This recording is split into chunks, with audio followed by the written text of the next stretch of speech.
सास नंबरी, बहू 10 नंबरी। पूरे घर में मालती देवी का हुक्म चलता था। अपनी बड़ी बहू को वो टीवी के रिमोट की तरह कंट्रोल करती थी। चलो, देर हो रही है। 12 बजे से पहले लड़की वालों के यहाँ पहुंचना है। हाँ हाँ, चलती हूँ। मैं तो भगवान से बस ये दुआ कर रही हूँ कि जिस तरह मेरी बड़ी बहू मेरी मुट्ठी में है, उसी तरह मेरी छोटी बहू भी मेरे इशारे पे नाचे। अरे भगवान, भला इस घर में किसकी हिम्मत है जो तुम्हारे खिलाफ जाने की हिमाकत करे। इस तरह मालती देवी अपने छोटे बेटे की भी शादी कर देती हैं। मालती की छोटी बहू फैशन डिजाइनर का कोर्स करके आई थी। उसका सपना था कि शादी के बाद वो अपना खुद का बुटीक खोले। एक दिन, क्या बात है छोटी, तू तो एक से बढ़कर एक डिजाइन बना लेती है। इसमें कौन सी बड़ी बात है दीदी, आप चाहे तो मैं आपको भी सिखा सकती हूँ। हाँ, फिर हम दोनों मिलकर एक बुटीक खोल लेंगे। लेकिन दीदी, उसके लिए तो बहुत पैसे लगेंगे। हाँ तो क्या हुआ, पैसे माँ जी से ले लेंगे। हाँ हाँ, मेरे पास तो पैसों का पेड़ है ना, तोड़ के तुम दोनों को दे दूंगी। मेरी एक बात अच्छी तरह समझ लो, मैं तुम दोनों को एक ढेला भी नहीं देने वाली। बड़ी आई बुटीक खोलने वाली। ये आप क्या कह रही हैं माँ जी? आप हमारी मदद नहीं करेंगी तो कौन करेगा? अरे अगर बुटीक खोलने का इतना ही शौक है तो अपने माँ बाप से पैसे क्यों नहीं मांग लेती? मेरे पैसों पर क्यों आंख गड़ाए बैठी हो तुम दोनों? इस तरह अपने इरादे स्पष्ट करके मालती देवी वहां से चली जाती है।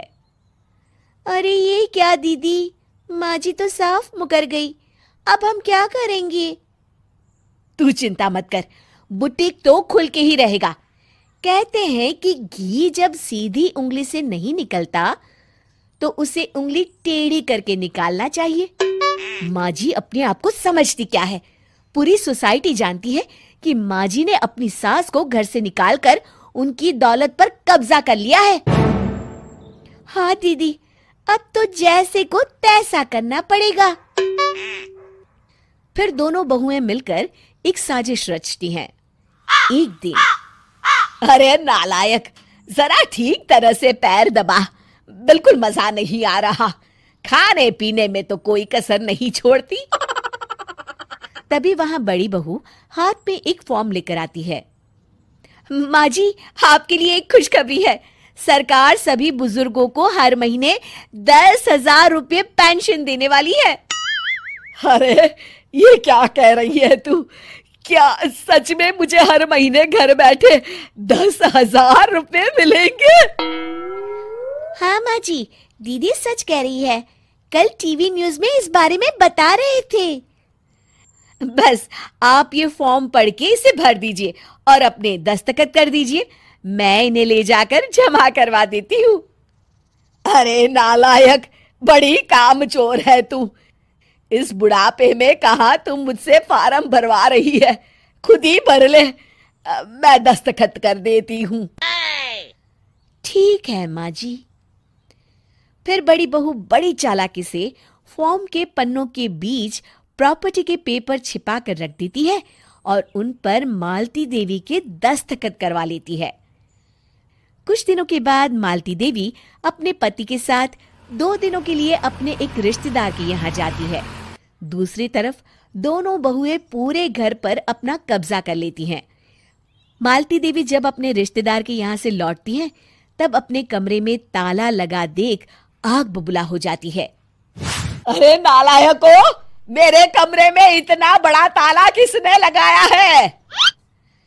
माँ जी, ये कमरा तो मैंने अपने बेटे रोहन को दे दिया है और आज से आप बाहर कोने में जो छोटा कमरा बना है ना, वहां रहेंगी। अच्छा, मैं उस सड़ेले कमरे में रहूंगी है? तेरी ये कहने की हिम्मत भी कैसे हुई? और मेरी इजाजत के बिना मेरा कमरा देने वाली तू होती कौन है? लगता है तू भूल गई, इस घर की मालकिन मैं हूं। तभी वहां छोटी बहू आती है। अरे माँ जी, आप इस घर की मालकिन नहीं है।